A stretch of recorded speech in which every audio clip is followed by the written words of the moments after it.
Nós estamos hoje iniciando o terceiro ano do programa Hot Topics em Medicina Intensiva.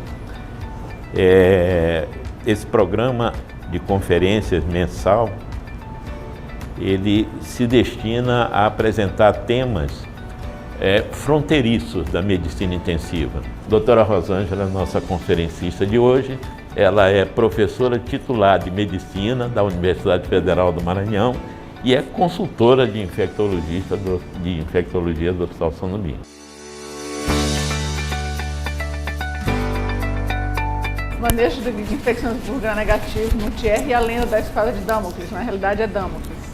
Damocles era um bajulador da corte de Tirano, do tirano Dionísio em Siracusa, e ele era uma pessoa que tinha vontade de ser o rei e por isso o rei o convidou para durante um dia ficar no lugar dele e ficar com as melhores comidas, as melhores bebidas, e as melhores estadias e as mulheres mais bonitas.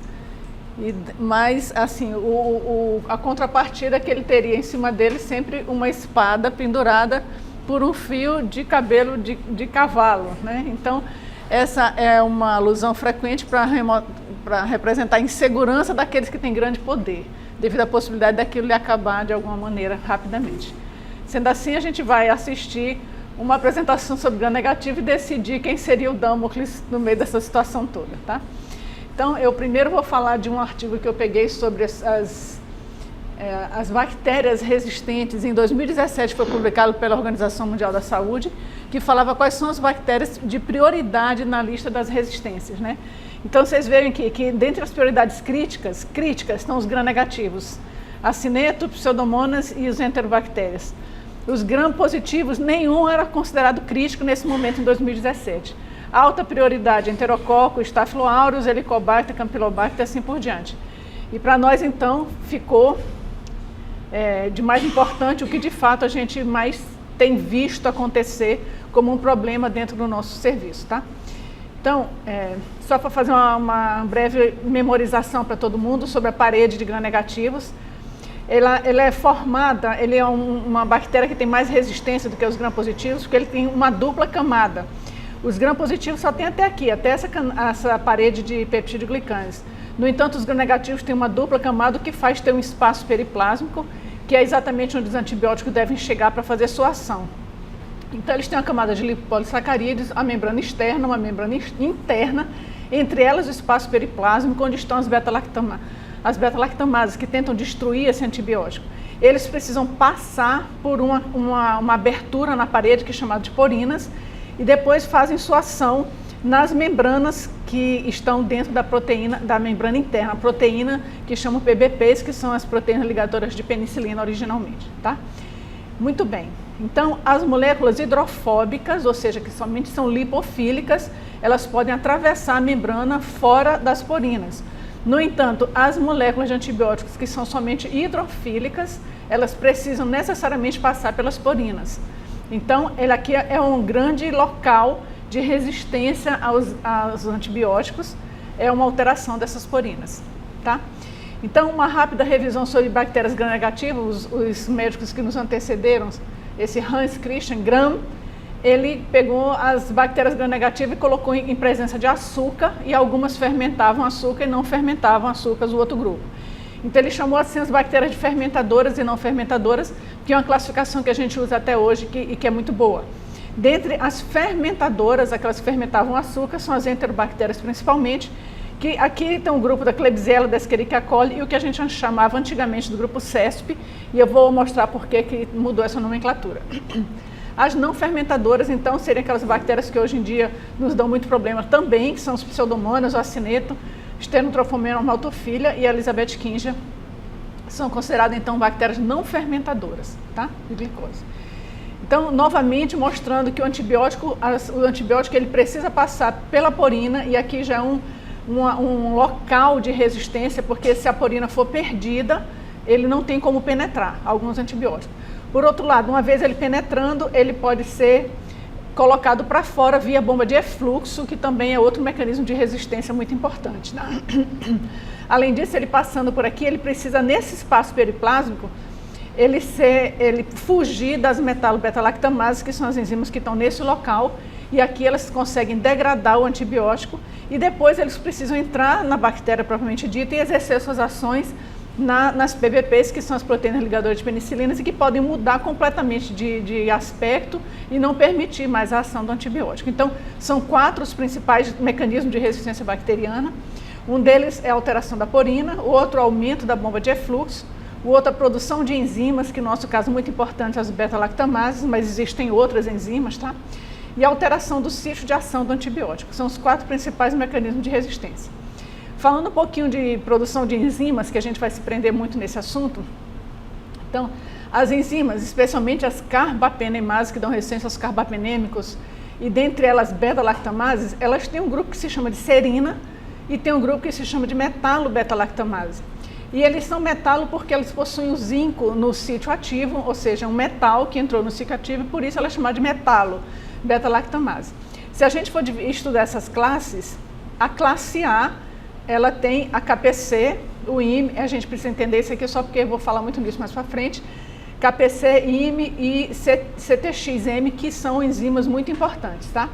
A gente tem a classe B, que é a única classe de metalo-beta-lactamase, onde tem o NDM, que isso aqui eram os locais onde foram primeiramente demonstradas, né, em Nova Delhi, e assim por diante, via em IP, e a classe C, AMP-C, que também é uma enzima muito importante que dá resistência a cefalosporinas, e a classe D, que é OXA48, OXA181, e que a gente imaginava antigamente que eram somente para dar resistência à oxacilina, mas na realidade elas conferem resistência a carbapenêmicos também. Então, a classe A são as carbapenemases, a classe B também são carbapenemases e a classe D também carbapenemases. Por seu lado, a classe C são cefalosporinases, tá certo? Essa classe A, ela é tratada com a avibactam e valborbactam, assim como a classe C e a classe D. Lembrar que a OXA48 é muito importante em enterobactérias e por isso ela dá resistência também aos carbapenêmicos, e o OXA23 ao Acinetobacter. Continuando aqui, outros mecanismos de resistência então que existem, por exemplo, além das carbapenemases, além das enzimas, existem, por exemplo, a perda do gene que codifica a porina. Esse gene se chama OPRD. Se a bactéria perdeu o gene que codifica a porina, ela deixa de ter porina e aí ela expressa isso como uma resistência muito grave aos beta-lactâmicos todos. Outra coisa é a superexpressão de genes que codificam a bomba de efluxo, que ocorre especialmente no Pseudomonas aeruginosa. Então você vê como a gente às vezes fica pensando somente em enzimas e na realidade existem outros mecanismos muito importantes de resistência, tá? Então, por exemplo, Pseudomonas aeruginosa e o acineto, eles têm perda de porina, eles têm superexpressão de efluxo, eles têm beta-lactamase, e tudo isso então faz uma resistência a várias classes de antibióticos combinadas por mecanismos combinados de resistência, tá? E como é que a gente faz o diagnóstico da resistência? Existiam os pontos de corte pelo CLSE, que é o que a gente usava anteriormente, e atualmente a gente usa o Eurocache, que no Brasil existe adaptação para o BR-Cache. Então, os laboratórios todos estão se adaptando e a gente já tem várias reuniões a respeito dos novos pontos de corte que a gente tem que entender a respeito do BR-Cart. A gente tem que usar muito comumente entre nós agora os MICs, tá? Que o BR-Cart vai dar os MICs de cada bactéria e a gente vai ter que entender o MIC de cada bactéria para cada antibiótico para poder entender o nível de resistência daquele. O que os MICs vão nos dar é somente a resistência, mas não o mecanismo de resistência. E a gente precisa, então, de outros exames que possam nos mostrar se essa bactéria tem, por exemplo, produção de enzimas ou não. Porque se a gente fizer somente o teste de resistência e sensibilidade, só vai dar que é resistente ou sensível, mas não o mecanismo disso. Para identificar a ocorrência de carbapenemase ou outros mecanismos, são precisos outros testes laboratoriais, tá? Então, dividindo aqui os organismos gram-negativos resistentes a carbapenêmicos. Nós temos as enterobactérias resistentes a carbapenêmicos. Dessas enterobactérias, a gente tem enterobactérias produtoras de carbapenemase, que no caso são as KP6, as carbapenemases, KP6 e a OXA48, são as principais entre as enterobactérias. E também a gente tem enterobactérias já produtoras de metalo-beta-lactamase, inclusive, que eu tinha dito para o Eduardo outro dia que não tinha e realmente existe, já tem vários artigos mostrando que principalmente a Klebsiella já é capaz de produzir, inclusive, metalo-beta-lactamase, tá? E também a gente tem os organismos enterobactérias não produtoras de carbapenemase, que são aquelas que têm muita alteração de porina e da bomba de efluxo. Da mesma forma, se a gente for para os não fermentadores, que são aquelas preocupantes também, a gente tem os organismos produtores de carbapenemase, que eles produzem muito mais enzimas do que as enterobactérias, que além da KPC tem OXA23, OXA40 e OXA58. E também, para o lado das metalo-beta-lactamase, eles produzem todas, inclusive tem algumas metalo que são naturalmente intrínsecas, tem uns genes intrínsecos em algumas bactérias, como acontece no Stenotrofomonas. Então, a Stenotrofomonas ela é uma bactéria muito difícil, inclusive porque ela naturalmente codifica essa enzima chamada L1, que é uma metalo-beta-lactamase. Então, ela naturalmente é resistente a carbapenêmicos. E a gente tem os organismos não produtores de carbapenemases, que também eles codificam porinas, a perda da porina e o aumento da bomba de efluxo. Tá? Então, essas bactérias todas, tanto enterobactérias como os não fermentadores, eles são capazes de produzir tanto enzimas, tanto as carbapenemases quanto as metalo-beta-lactamases e também vários outros mecanismos, como principalmente a perda da porina e o aumento da bomba de efluxo. Tá? Muito bem, nos últimos 2 anos, foi descrito, todo mundo sabe, um aumento importante da ocorrência de infecções por bactérias multi-R, especialmente por Klebsiella. Esse é um artigo que falava da Klebsiella. Mas produtores de KP6, Escherichia coli, Enterobacter, produtores de carbapenemase em vários países da Europa e nos Estados Unidos em pacientes COVID e não COVID. Tá? Tem até o nosso trabalho que vai ser apresentado no Congresso Europeu em abril. Bom, então, depois de fazer essa introdução, eu vou me prender exatamente em 2 guidelines do IDSA, que eu acho que são a base do que a gente precisa saber. O primeiro guideline, ele fala um guia sobre o tratamento de enterobactérias produtoras, as bactérias gram-negativas produtoras de SBL, de beta-lactamase de espectro estendido. Além disso, enterobactérias resistentes a carbapenêmicos e o Pseudomonas aeruginosa difícil de tratar. Isso é um artigo, um dos guidelines do ADSA, e o outro é o que trata que faz menção ao tratamento das enterobactérias produtoras de AMP-C, além disso do Acinetobacter baumannii resistente a carbapenêmicos e das Stenotrofomonas. Então, tudo que eu falar daqui por diante são baseados nesses 2 guidelines, que são muito atualizados, tá? Então, os 2 dizem o seguinte, que primeiro a gente tem que distinguir o que é colonização e o que é infecção, porque muitas vezes a gente vai tratar a colonização e vamos gastar nossas armas de uma forma que nós vamos nos enfraquecer diante dessa luta. Então, distinguir colonização e infecção. A segunda coisa é considerar os últimos micro-organismos isolados e o perfil de sensibilidade naquele paciente, considerar o uso de antibiótico, desculpa, eu quero falar rápido e me atrapalho. Considerar o uso de antibiótico nos últimos 6 meses por esse paciente e considerar o perfil local dos micro-organismos naquela unidade, né? Então, isso é o que a gente tem feito bastante bem. Outra coisa importante que os 2 artigos falam nas suas introduções é sobre a duração da terapia. Então, bactérias multi-R e bactérias sensíveis devem ser tratadas pelo mesmo tempo. Não é porque a bactéria é sensível que ela deve ser tratada por menos tempo, nem ser multiresistente deve ser tratada por um tempo mais prolongado, tá? Outra coisa, considerar o tempo de antibiótico usado empiricamente se foi ativo. Então, se eu já vinha usando antibiótico e aquele é ativo, eu vou conferir os dias desde o começo e não a partir do momento em que eu sei o perfil de sensibilidade. Outra coisa, para infecção do trato urinário, se o antibiótico empírico era ineficaz in vitro, mas o paciente melhorou, a gente não repete a urinocultura e considera o paciente tratado, tá certo? Mesmo que in vitro tenha vindo como resistente, isso para todas as bactérias e todos os tratamentos. Nas demais situações, ajustar o antibiótico após a sensibilidade e considerar fatores intrínsecos do paciente. Mudar para via oral sempre que possível, muito difícil isso na UTI, mas a gente tem que lembrar disso, tá certo? Sempre se o paciente tiver uma suscetibilidade ao agente oral, se o paciente estiver estável hemodinamicamente, se ocorrer um controle do foco e não há alterações na absorção intestinal, então o paciente está super estável, a gente vai só completar o tratamento e a gente muda para via oral. Isso a gente sempre que possível. Uma coisa que ele falou de vez em quando também e que eu achei por bem a gente conversar sobre os efeitos colaterais das quinolonas. Então, quinolona não é só ciprofloxacina que tem esses efeitos colaterais. Lembrar que a levofloxacina também tem os mesmos efeitos colaterais do que o cipro, que são eles, um risco aumentado de prolongamento do intervalo QT, tendinite, ruptura de tendão espontânea, dissecção aórtica, convulsões, neuropatia periférica, infecção por Clostridium difficile quando comparado com os outros antibióticos, tá? Então a gente tem evitado muito ciprofloxacina, mas estamos utilizando muito levofloxacina porque é necessário. Mas só lembrar que eles também têm esse mesmo tipo de efeitos colaterais, tá? Então eu botei top aqui, o primeiro desses dois guidelines que vai nos falar então sobre as produtoras de SBL, as enterobactérias resistentes a carbapenêmicos e os pseudomonas de difícil tratamento. Olha, aqui já não apareceu, está aqui, as enterobactérias produtoras de SBL. Elas estão aumentando na comunidade. A gente tem visto infecções urinárias que chegam já por bactérias multiresistentes, né? A gente tem acontecido. Elas são enzimas que inativam a maioria das penicilinas, das cefalosporinas e do aztreonam.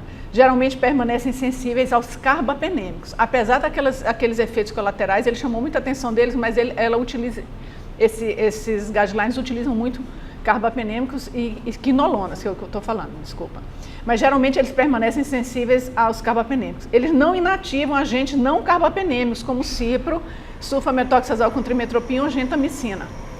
Os organismos que produzem SBL frequentemente transportam genes adicionais ou mutações em genes que mediam resistência a outros espectros de antibiótico.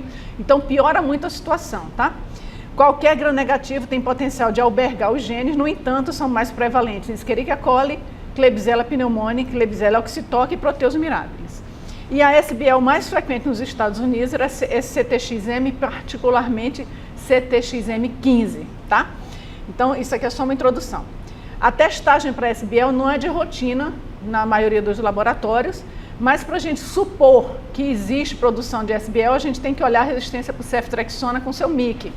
Então, se aquele ceftriaxona tiver um MIC maior ou igual a 2, frequentemente essa bactéria é usada como uma produtora de SBL, tá certo? Então, isso é uma coisa indireta que mostra para a gente que essa bactéria pode ter essa resistência. Outros mecanismos podem relevar também a resistência ao ceftriaxona, mas numa situação de decisão a gente pode usar isso aí como um guia. Nesse guia deles, o SBL será presumida ou confirmada em Escherichia coli, Klebsiella pneumoniae, Klebsiella oxytoca e Proteus mirabilis, que são os grandes produtores de SBL. São essas 4, tá? Depois que vem a resposta do teste de sensibilidade, então, qual seria o tratamento? Em infecções urinárias, ele separa sempre infecções urinárias e outras infecções. Mas nas infecções urinárias em cistite não complicadas, nitrofurantoína e sulfametoxazol com trimetropina são seguros e eficazes para esse tipo de bactéria. A gente tem que evitar quinolonas e carbapenêmicos, quinolona pelos efeitos colaterais e os carbapenêmicos, porque a gente tem que guardar carbapenêmico para aquelas outras bactérias. As alternativas, então, são amoxicilina com clavulanato e dose única de aminoglicosídeo. Ele fala muito em dose única de aminoglicosídeo para tratamento de cistite não complicadas, tá certo? Outra coisa, fosfomicina por via oral somente se for Escherichia coli, porque a Klebsiella pneumoniae, ela produz intrinsecamente um gene chamado FOS-A, que ele hidrolisa a fosfomicina. Por isso que a fosfomicina às vezes é dada por via oral e existe recidiva com frequência, porque a Klebsiella, se for o agente, ele produz naturalmente essa FOS-A, que é um gene que vai hidrolisar a fosfomicina. Mas se for Escherichia coli, é um excelente agente para tratar, tá? Agora, em pielonefrites e infecções urinárias complicadas, os preferenciais vão ser complicada, tá? Ertapenem, imipenem, meropenem, ciprofloxacina, levo ou sulfametoxazol com trimetropina. E o aminoglicosídeo como alternativa em dose única diária. Agora, eu vou descalonar o carbapenêmico se outra droga for sensível. Isso é melhor do que terminar o tratamento com carbapenêmico. Então, se eu estou fazendo carbapenêmico como droga empírica e eu venho depois com o resultado de uma sensibilidade a outra classe de antibióticos, eu devo descalonar, mesmo que falte pouco tempo. Isso é melhor do que completar o tratamento com carbapenêmicos, tá? Outra coisa, nitrofurantoína e fosfomicina por via oral não atingem níveis renais adequados. E a fosfomicina por via oral pode ser usada, que eu resolvi botar isso que eu achei sensacional, em prostatites, em esquema de 6 a 12 semanas. Se usa 3 dias por semana por via oral, durante 6 a 12 semanas, para tratar prostatites por esse tipo de bactérias, produtoras de SBL, tá? Agora, se são outras infecções graves, os carbapenêmicos devem ser uma terapia empírica inicial, e eu vou substituir por outra droga assim que possível, se for sensível no antibiograma e o paciente estiver estável. É melhor do que terminar o tratamento com carbapenêmico. Isso é sempre uma observação deles. As quinolonas e o sulfametoxazoltrimipropin são preferenciais nessa situação. Aí eu devo considerar a penetração tecidual. Então as quinolonas aqui são muito sugeridas por ele. Piperacilina com tazobactam somente somente pode ser usada se o MIC for abaixo de 16 por microdiluição. Não usar em infecções graves a piperacilina, mesmo que seja sensível no antibiograma, tá bom? Eu estou falando então nessas bactérias Klebsiella, Escherichia coli, produtoras de SBL. Não usar piperacilina com tazobactam. O cefepime, estudos controlados mostrou que ele não deve ser usado em infecções não urinárias causadas por enterobactérias, mesmo se a suscetibilidade ao agente for demonstrada. Se tiver sido usado como terapia empírica inicial em infecções urinárias e houve melhora, aquela coisa que eu já falei, considerar tratado, mesmo que tenha sido depois, a gente entendeu que foi essa bactéria produtora de SBL, mas o cefepime ainda resiste um pouco. Muito bem, agora vamos falar das enterobactérias resistentes aos carbapenêmicos, que são as ERCs, tá? A gente não deve chamar de cara que é a produtora de metalo, beta-lactamase, por exemplo. A gente tem que chamar de ERC, que quer dizer enterobactéria resistente a carbapenêmicos. Então, essas bactérias são enterobactérias resistentes pelo menos a um carbapenêmico, ou que eu tenha um teste que mostre que é produtor de carbapenemase. Agora, é um grupo heterogêneo, com múltiplos mecanismos, né? Porque muitos mecanismos podem levar à resistência ao carbapenêmico. Agora, uma vez que o Proteus, Morganella e Providência são intrinsecamente resistentes ao imipenem, para eu considerar como ERC, eles têm que ser resistentes a outro carbapenêmico, tá certo? Para ser considerado ERC. Essas 3 bactérias, o Proteus, Morganella e Providência. As outras, se tiverem resistência a um carbapenêmico, eu já considero um ERC.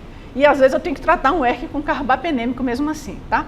Então, a gente classifica da seguinte forma. Tem aqueles que são produtores de carbapenemase, e essas carbapenemases das enterobactérias são as KPCs de qualquer enterobactéria ou as beta-lactamases, inclusive as metalo aqui, tá? E as não produtoras de carbapenemase são as que têm amplificação dos genes de resistência, como porinas, como eu já mostrei anteriormente. Então, só dizer para vocês que os que produzem carbapenemase representam 35 a 59% de todos. Quer dizer, a maioria, eles chamam muita atenção, a maioria dos ERCs, eles não produzem enzimas, eles têm outro tipo de mecanismos, tá certo? Então, a identificação da produção da carbapenemase é muito importante para a gente, se a gente conseguir que o laboratório demonstre para a gente se aquela bactéria é resistente, porque produz carbapenemase. E isso influencia grandemente no tratamento. Então, existem testes fenotipos, como a inativação do antibiótico, ou testes moleculares que identificam qual a carbapenemase especificamente produzida por aquele organismo. Depois, então, da resposta aos testes de sensibilidade, qual deve ser o tratamento? Lembrar que, por definição, pode ser resistente somente a um carbapenêmico, tá? Então, vamos lá. Infecções urinárias. O que eu vou dizer? Os preferenciais para infecção urinária sendo ERC, tratar com ciprofloxacina, levofloxacina, sulfametoxazol com trimipropin e nitrofurantoína. Ou dose única diária de aminoglucosídeo, se for somente cistite, é uma dose única, somente, não é uma dose única diária, é dose única para tratar cistite e evitar polimixina B em infecções urinárias, especialmente em cistites, porque isso é uma prodroga, a poli-B, e ela tem que se transformar em colistina e por isso ela não é tão ativa, não dá tempo dela se transformar de prodroga na droga ativa, isso em infecções urinárias, tá? Então, se tiver um teste de carbapenemase e ele for negativo, ou é uma ERC, mas eu não tenho o teste de carbapenemase na mão, eu vou fazer a infusão estendida de meropenem, se for o caso, fazer essas considerações. Isso somente se o MIC para o ertapenem for maior do que 2 e o MIC para meropenem menor do que 1, ou seja, foi uma bactéria que o carbapenem que ele mostra resistência seja o ertapenem, certo? Então, se ele for resistente a ertapenem e sensível a mero, eu posso tratar com meropenem em infusão estendida, aquela dose dobrada que a gente já sabe fazer. Agora, se nenhum agente for sensível, nenhum carbapenêmico for sensível, eu vou tratar com ceftazidime avibactam, ou meropenem vaborbactam, ou imipenem com cilastatina helebactam, ou cefderocol. São os agentes que atualmente estão mais sendo usados no mundo para tratamento dessas bactérias complicadas. Vou falar depois um pouco do cefderocol, que eu espero que a gente tenha acesso a ele dentro de algum tempo. Eu vou evitar meropenem se o teste de carbapenemase for positivo, mesmo que ele seja sensível a um e resistente a outro. Mas se tiver um teste de carbapenemase positivo, eu não vou usar meropenem, tá? Agora, isso eu estava falando sobre infecções urinárias. Agora, em outras topografias, se o ERC for a mesma coisa, resistente ao ertapenem com MIC acima de 2, mas for sensível a meropenem com MIC abaixo de 1, e o teste de carbapenemase não for disponível ou for negativo, eu posso usar meropenem em infusão estendida, e a maioria continua a ser não produtora de carbapenemase. Isso me autoriza a usar o meropenem em dose dobrada nessa situação aqui, tá? Evitar meropenem se o teste de carbapenemase for positivo, se eu tiver ele à mão, mesmo que a sensibilidade ao meropenem seja demonstrada. Além disso, ceftazidime avibactam, que é a nossa estrela, né, é um agente alternativo recomendado para os casos de infecções causadas por herpes, se resistente a todos os carbapenêmicos. Então, foi resistente a todos e é uma infecção não urinária e um paciente grave, a gente pode de cara passar para ceftazidime avibactam. Se a infecção por herpes nos últimos 12 meses, ou em locais com alta prevalência de metalo-beta-lactamase, eu posso preferir fazer ceftazidime avibactam mais aztreonam. A gente vai conversar mais um pouco sobre isso mais para frente, tá? Então, ceftazidime avibactam, ele é um antibiótico que a gente deve guardar para esse tipo de germe, especialmente os ERCs, né, as enterobactérias resistentes a carbapenêmicos, e que sejam resistentes a todos os carbapenêmicos, especialmente se ele for produtor de fato de beta-lactamase, tá? Considerações: os genes que codificam carbapenemase, 80 a 90% são BLA-KPC. BLA é o nome do gene, tá? E KPC é a enzima que ele codifica. Então, o gene que codifica carbapenemase, 80 a 92% são KPC. Então, BLA-KPC. O BLA-NDM, BLA-VIM, BLA-IMP são muito mais raros, tá certo? E o OXA também mais raro, segundo o CDC, entre 2017 e 2019. Então, ceftazidime avibactam tem atividade contra a maioria dos ERCs, que são produtores do KPC e do OXA48-like. Então, para essas bactérias, eles são muito ativos, tá certo? O cefepime avibactam. Como é que age o cefepime avibactam? O avibactam vai lá e hidrolisa a beta-lactamase, ou a enzima, e deixa o cefepime livre para agir naquela bactéria. O meropenem vaborbactam e imipenem cilastatina helebactam são ativos contra a maioria das ERCs que produzem KPC, exceto essa 48-like. Muito bem. O teste de carbapenemase não foi realizado ou foi negativo. A vasta maioria dos isolados de ERC não produzem carbapenemase, a gente já viu. Ou caso produzam, geralmente são KPCs. Então, se não temos o teste de carbapenemase e o isolado é resistente a ertapenem e sensível a meropenem em infecções não urinárias, o tratamento, é resistente a todos, né? O tratamento preferido é com os 3 agentes, que seria ceftazidime avibactam e outro. Ou seja, às vezes a gente pode fazer ceftazidime avibactam e aminoglicosídeo em ERCs que são resistentes a todos os carbapenêmicos ou tem um teste de carbapenemase na mão positivo. Anteriormente, a gente considerava para essas bactérias usar meropenem em infusão prolongada, mais poli-B e mais aminoglicosídeo. Mas isso aumenta muito a nefrotoxicidade e eles hoje em dia já tem estudos que mostram a superioridade de tratar com ceftazidime avibactam, tá? Se for um teste de carbapenemase positivo, eu vou usar ceftazidime avibactam em combinação com aztreonam, ou então cefderocol como monoterapia. Eu vou falar depois do cefderocol, que eu espero que a gente tenha. É o tratamento preferido em infecções por produtores de metalo-beta-lactamase, tá?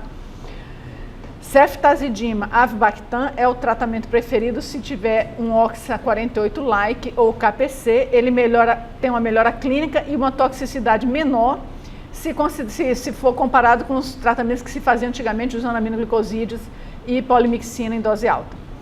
Uma opção interessante que a gente tem que voltar a tentar usar é a tigeciclina. Eu acho que é uma grande coisa também desses artigos. Tigeciclina ou eravaciclina que a gente não tem, então vamos falar da tigeciclina. Sua atividade é independente da presença de carbapenemase, elas não são hidrolisadas por carbapenemase e por isso eu devo usar nesse tipo de infecções, só que tem que ser em doses elevadas. Que a gente usava antes uma dose mais baixa de infecções intraabdominais, depois veio a orientação de se usar dose alta para pneumonias. Hoje a gente pode usar para várias infecções essa dose mais alta. E lembrar que já foi descrita a resistência à ceftazidima avibactam, o que parece ser um grave problema para o tratamento de bactérias multi-R no mundo, né? O avibactam, ele mantém-se eficaz contra as beta-lactamases, e se a metalo-beta-lactamase e eu vou usar ceftazidima e avibactam, é importante uma infusão simultânea, porque nessa situação eu vou usar o avibactam como um inibidor da beta-lactamase e o aztreonam como um agente ativo contra a bactéria em questão. Então, eu devo usar a infusão contínua para fazer como se fosse um novo antibiótico, tá? Falar um pouco das pseudomonas de difícil tratamento. Eu vou falar muito rápido porque o tempo é curto. Intrinsecamente, a pseudomonas apresenta permeabilidade reduzida da membrana externa devido à expressão da bomba de efluxo e uma cefalosporinase AMP-C induzível, ou seja, na presença do antibiótico ela induz a produção da AMP-C. É capaz de adquirir novos determinantes de resistência por transferência horizontal, na forma de cassete localizada em integrões e transferidos por plasmídeos. Todo mundo sabe que as bactérias têm um genoma principal, que toda a sua codificação genética está no genoma principal, mas eles têm plasmídeos, que são fragmentos de DNA espalhados no citoplasma e que são capazes de transferir de forma horizontal de uma bactéria para outra. Então, o pseudomonas não só ele adquire dessa forma, mas ele também ele passa informações para outras bactérias através de plasmídeos. Ele é capaz de produzir várias enzimas, pseudomonas. Beta-lactamase, incluindo as metalo, ISBL, carbapenemase, enzimas modificadoras de aminoglicosídeos, e pode ter um padrão de multiresistência, de resistência estendida e de pan-resistência. Esse é de um outro artigo que falava de uma forma muito clara. As novas terapias para pseudomonas, então, ceftazidima avibactam, porque a adição do avibactam restaura a atividade da ceftazidima contra um pseudomonas aeruginosa, que produz ISBL. Ou carbapenemase de classe A e de classe D, que é oxa-48.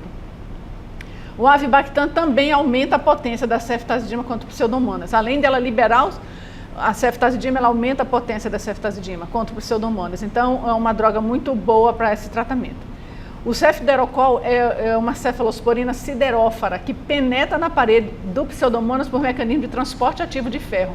Lembra que eu falei que os beta-lactamos precisam passar pela porina? Mas o cefderocol, ele não precisa da porina para entrar na bactéria, então ele pode entrar porque ele é ligado a um ferro pelo transporte ativo do ferro. Então ele tem uma outra via de penetração na célula, então ele é muito ativo contra pseudomonas principalmente. E ele pode ser usado como droga única. Então é uma droga que veio assim para causar uma segurança maior para a gente, né?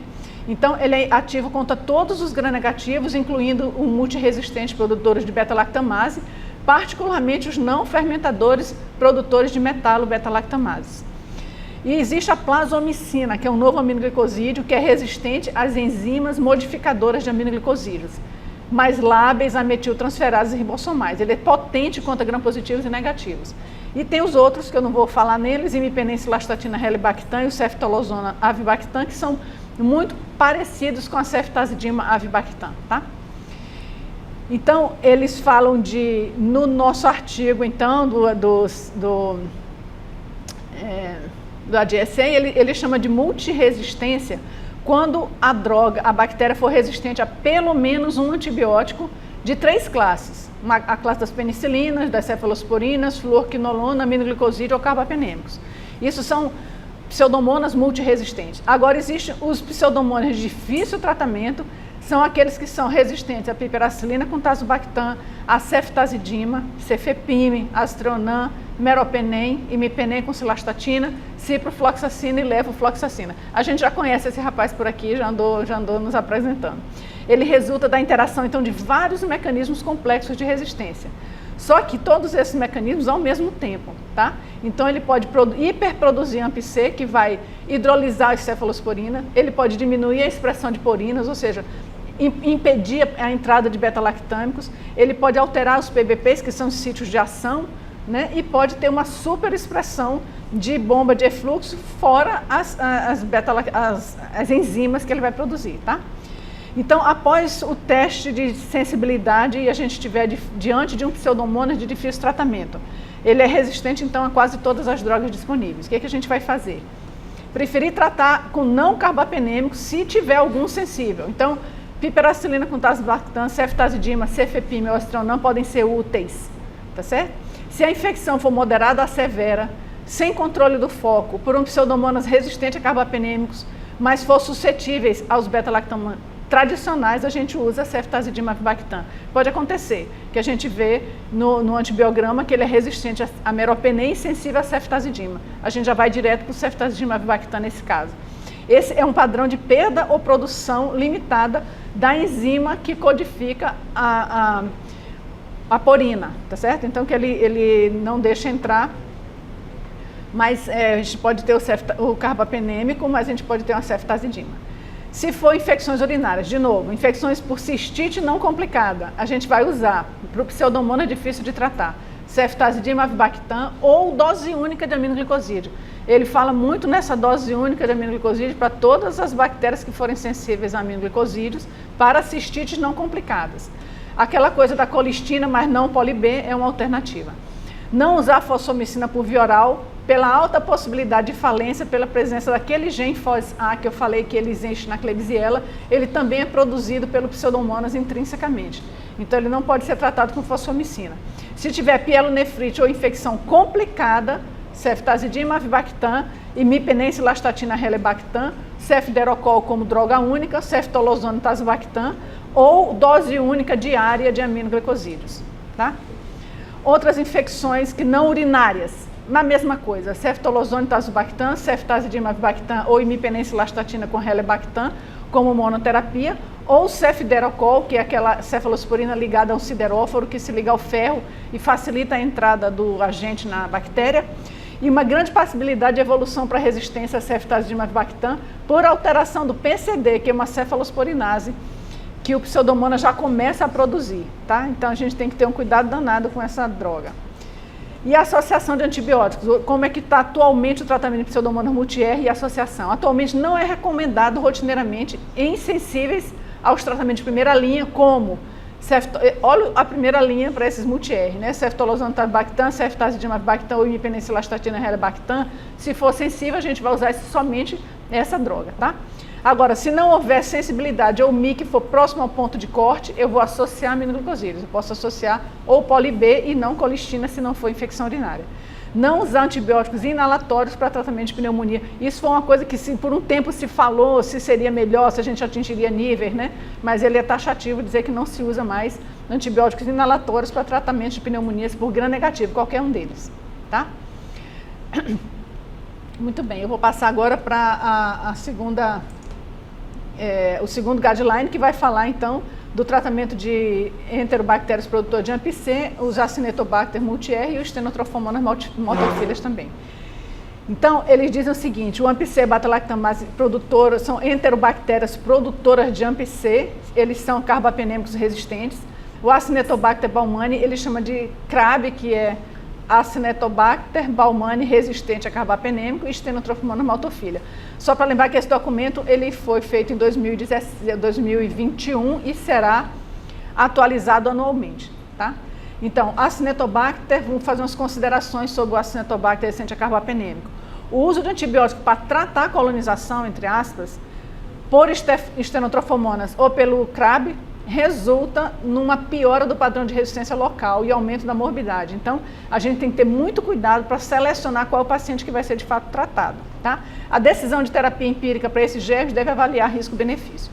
Devo rever culturas prévias, quadro clínico, fatores de risco, já falei isso no começo. Então, vou falar um pouquinho de enterobactérias produtoras de AMP-C. Por que essas bactérias são importantes? Eram aquelas bactérias que a gente chamava antigamente do grupo CESP, né? Porque são produtoras de AMP-C. E tem 3 mecanismos de produção desse AMP-C, ou por resistência induzida cromossomicamente, ou por desrepressão.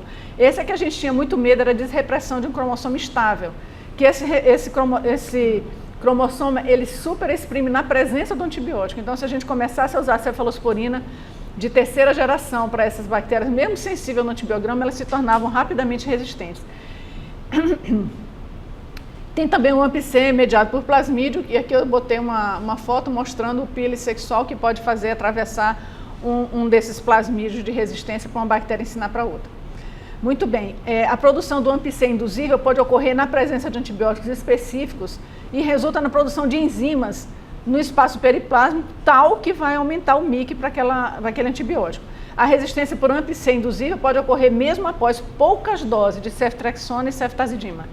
E Enterobacter cloacae, a Klebsiella aerogenes, que era o antigo Enterobacter aerogenes, e o Citrobacter freundi são os de maiores riscos para a produção dessa AMP-C induzível.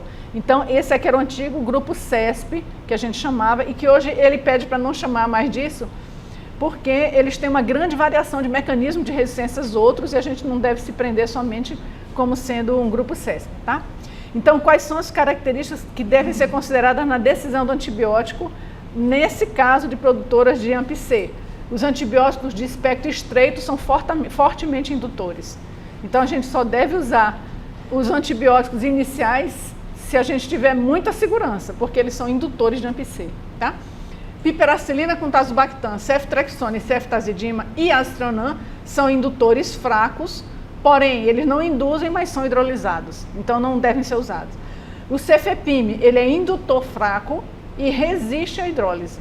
Então, cefro de terceira não pode ser usado, mas de quarta sim. Imipenem, meropenem e ertapenem são resistentes à hidrólise.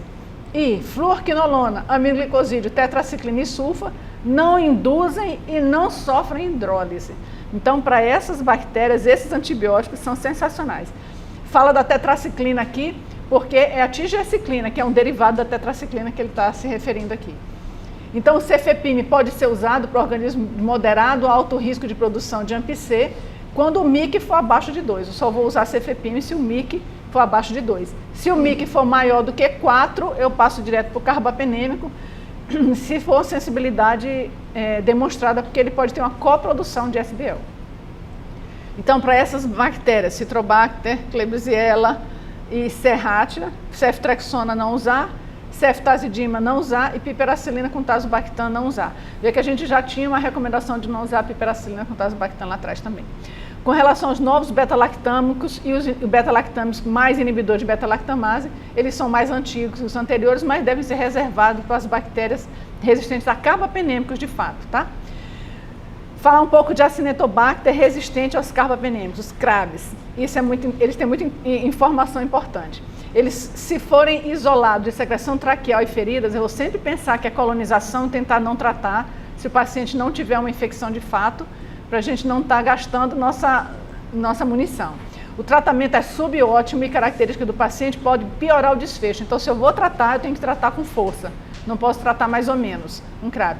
Eles produzem OXA23, OXA40, beta-lactamases, metalo-beta-lactamases, ISBL, que são carbapenemases, enzimas modificadoras de aminoglicosídeos, superexpressão de bomba de efluxo e alteração de PBPs. Também tudo ao mesmo tempo. Então, assim que funciona o Acinetobacter multi-R, ele produz muito enzima contra carbapenêmicos, produzem enzimas modificadoras de aminoglicosídeo e uma superexpressão de bomba de efluxo que dificulta a ação das quinolonas e alterações das PBPs.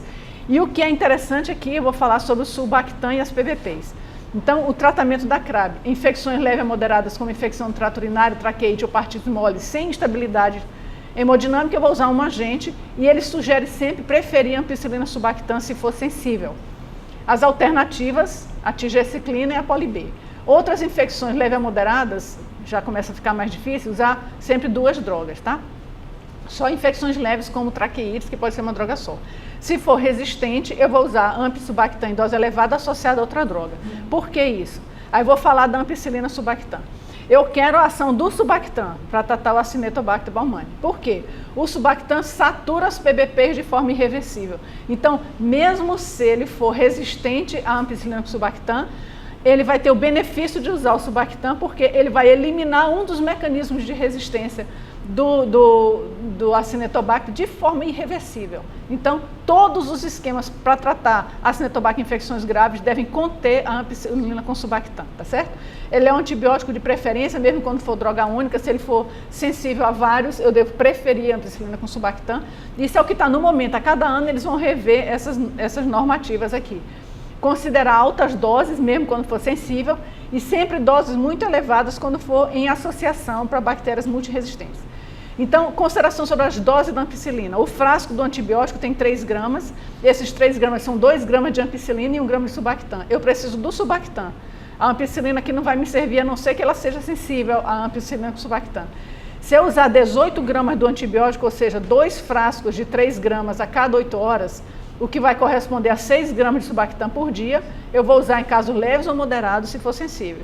Agora, eu preciso de 27 gramas do antibiótico, que são 3 frascos de 3 gramas a cada 8 horas, correspondendo a 9 gramas por dia de subactam, para o tratar em casos graves, mesmo resistente à ampicilina com subactam, associado com outras drogas, tá? O tratamento com 2 drogas para o CRAB, usar 2 drogas em infecções moderadas a grave, mesmo se um dos agentes for sensível. Eu vou usar 2 drogas se for uma infecção moderada a grave. Se necessitar prolongar, como os casos de osteomielite, eu vou descalonar para uma droga que for ativa depois da estabilização clínica. Geralmente o tratamento de CRAB não é empírico, portanto ele atrasa, porque ninguém vai usar ampicilina subactam empiricamente em qualquer lugar, então ele geralmente atrasa, então a gente sempre tem uma perda aqui, e geralmente os pacientes são muito graves e imunodeprimidos. As combinações sugeridas assim, ó, sempre eu vou usar ampicilina subactam como uma das drogas, mesmo que seja resistente. As associações possíveis, com derivado de tetraciclina, como a minociclina, tigecyclina, tá? Que é um derivado de tetraciclina, ou polibem, ou infusão prolongada de meropenem, ou cefderocol, que é o que eu sonho, tá? Se usar meropenem ou polibem, eu tenho que associar os 3.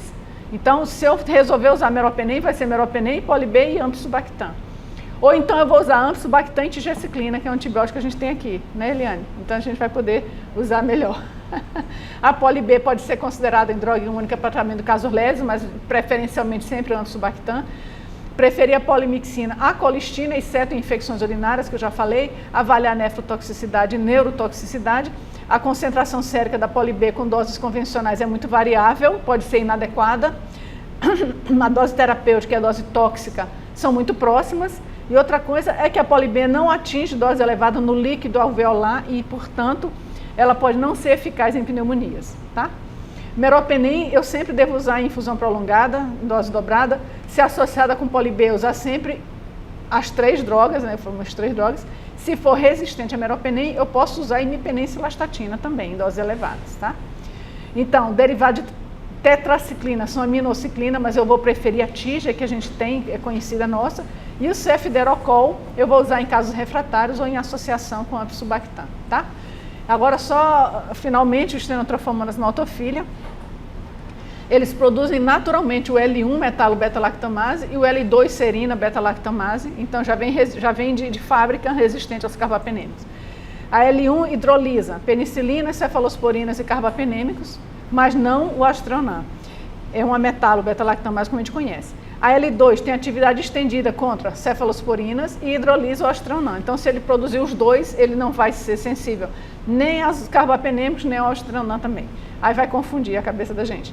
A resistência intrínseca a aminoglicosídeos via enzima acetiltransferase cromossomial e tem superexpressão da bomba de efluxo, que vai piorar o tratamento com quinolonas e com tetraciclina. Também tudo isso ao mesmo tempo.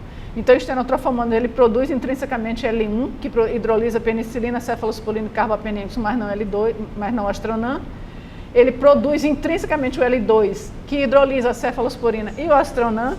Ele tem uma resistência intrínseca a aminoglicosídeo via cromossomial e tem uma superexpressão da bomba de efluxo que prejudica o tratamento com quinolonas e tetraciclinas. Então, como é que eu vou tratar? Aqui umas considerações sobre o tratamento. A padronização dos testes de sensibilidade é muito complicada.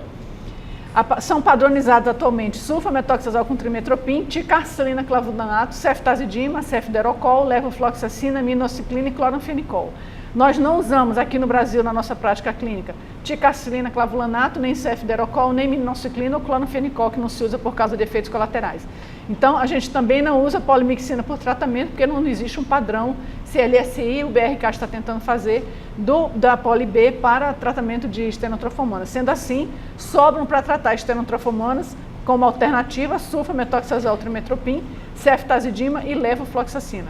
Nós já conhecemos isso. O tratamento sugerido é o seguinte, olha, casos leves eu vou usar sulfametoxazol ou levo, ou minociclina ou cefderocol, botei aqui em azul porque a gente não tem. A ceftazidima isolada não deve ser usada, porque ela causa uma resistência rapidamente nas estenotrofomonas.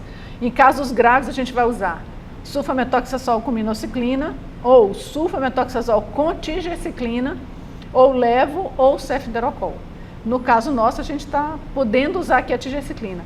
Ou então eu posso ainda usar ceftazidima, avibactam e ostranan quando houver intolerância aos outros agentes ou refratoriedade, eu vou usar o nosso antibiótico de reserva, tá?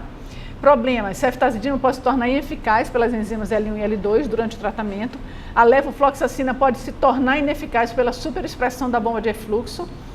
E a ceftazidima, avibactam e o ostranan devem ser usados sempre em infusão simultânea, já falei nisso, para criar o ostranan avibactam, que pode ser uma esperança, uma vez que o avibactam vai lá destruir a beta-lactamase e vai deixar a ceftazidima agir, né?